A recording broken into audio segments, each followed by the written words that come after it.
کا ہر جملہ۔ ایک مرتبہ کسی قبیلے کا ایک شخص جو اونٹنیوں کا کاروبار کرتا تھا، اپنی ایک اونٹنی لے کر کے مکہ شہر میں پہنچا تاکہ اس کو اچھی قیمت پہ بیچ دیا جائے۔ وہ آیا اور مکہ شہر میں جیسے ہی پہنچا تو سیدھا ابو جہل سے ہی وہ مل گیا۔ ابو جہل کے پاس گیا، ابو جہل نے اس کی اونٹنی دیکھی اور اس کی اونٹنی خرید لی، لے لی، مگر قیمت ادا نہیں کی۔ کہا کہ جاؤ، میں تمہیں قیمت نہیں دوں گا، اس لیے کہ اسے اپنی طاقت پر غرور تھا، بڑے اعلیٰ خاندان سے تھا، تو اس لیے حسب و نسب پہ تکبر تھا۔ ابو جہل نے اونٹنی لے لی مگر قیمت ادا نہیں کی۔ اب وہ بیچارہ دیہاتی دوسرے علاقے سے آیا تھا، اس شہر میں کوئی بھی اس کا جاننے والا نہیں، اس شہر میں یہ اجنبی ہے، ادھر ادھر بھٹک رہا ہے، جس کو بھی دیکھتا ہے کہتا ہے کہ مجھے اس سے میری قیمت دلا دو۔ اس نے میری اونٹنی لے لی، لوگ پوچھتے کہ کس نے لی، وہ جیسے ہی بتاتا ابو جہل کے بارے میں تو لوگوں کی ہمت نہیں ہوتی تھی کہ ہم جا کر کے اس سے پنگا کیوں لیں، اس ابو جہل سے کیسے پنگا لیں،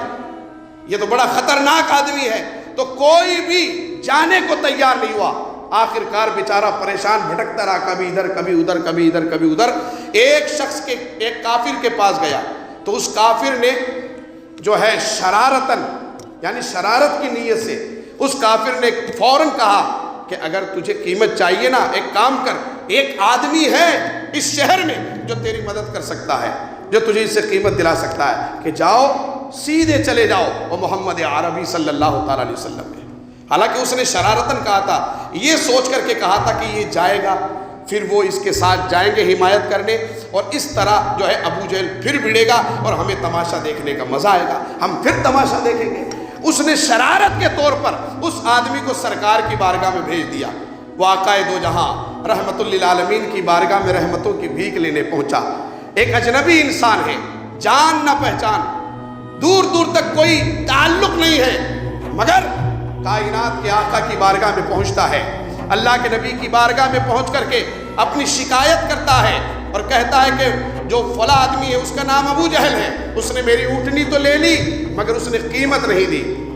اللہ کے نبی صلی اللہ علیہ وسلم نے فرمایا کہ چلو میرے ساتھ، میں تمہارے ساتھ چلتا ہوں، تمہیں قیمت دلاتا ہوں۔ اللہ کے نبی صلی اللہ علیہ وسلم وہاں تشریف لے جاتے ہیں، اور جیسے ہی ابو جہل کے سامنے پہنچے، کہا ہے ابو جہل، اس دیہاتی کی جو قیمت اونٹنی کی بنتی ہے وہ قیمت اس کو ادا کر دو۔ ابو جہل گھبرایا ہوا، سارے کافر تماشا دیکھنے کے لیے جمع تھے اور یہ دیکھنے آئے تھے کہ آج تو پھر مزہ آئے گا، آج پھر ابو جہل جو ہے شرارت کرے گا اور محمد عربی کو اور تکلیف پہنچائے گا، ان پہ ظلم ڈھائے گا، اور یہ ہمارے معبودوں کو برا بھلا کہتے ہیں، تو یہ جو ہے یہ واقعہ دیکھنے میں بڑا مزہ آئے گا، یہ منظر دیکھنے میں بڑا مزہ آئے گا۔ سارے تماشا دیکھنے آئے تھے، مگر کیا دیکھتے ہیں، جیسے ہی سرکار نے ارشاد فرمایا کہ ابو جہل قیمت ادا کرو، ابو جہل گھبراتا ہوا فوراً پیسے نکالتا ہے اور فوراً اس دیہاتی کو دیتا ہے، کہا یہ لے، یہ تیری قیمت ہے، چلا جا، مجھے معاف کر دے۔ اتنا کہنے کے بعد میں وہ دیہاتی کو قیمت دیتا ہے، دیہاتی نے قیمت لی، دیہاتی روانہ ہو گیا، اور نبی کریم صلی اللہ تعالیٰ علیہ وسلم بھی دوبارہ اپنے کاشانہ اقدس میں تشریف لے گئے۔ اب جو تماشا دیکھنے آئے تھے وہ قریب آئے ابو جہل کے، اور قریب آ کر کے کہتے ابو جہل، اے ابو الحکم، آج کیا ہوا تجھے؟ تو تو بڑا تکبر کرتا تھا اور بڑا گھمنڈ کرتا تھا، اور آخر کیا بات ہے، آج تو بالکل لڑکھڑا رہا تھا جب تیرے بھتیجے محمد عربی تیرے سامنے آئے،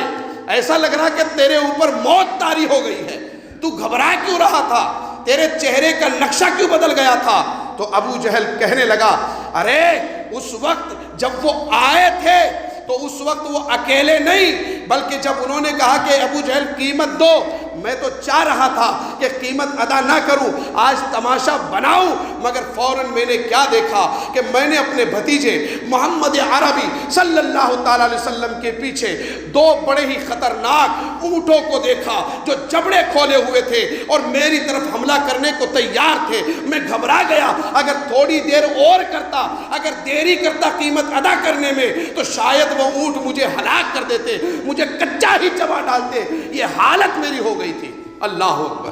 اتنے معجزات دیکھنے کے بعد بھی وہ بدبخت ایمان نہیں لایا۔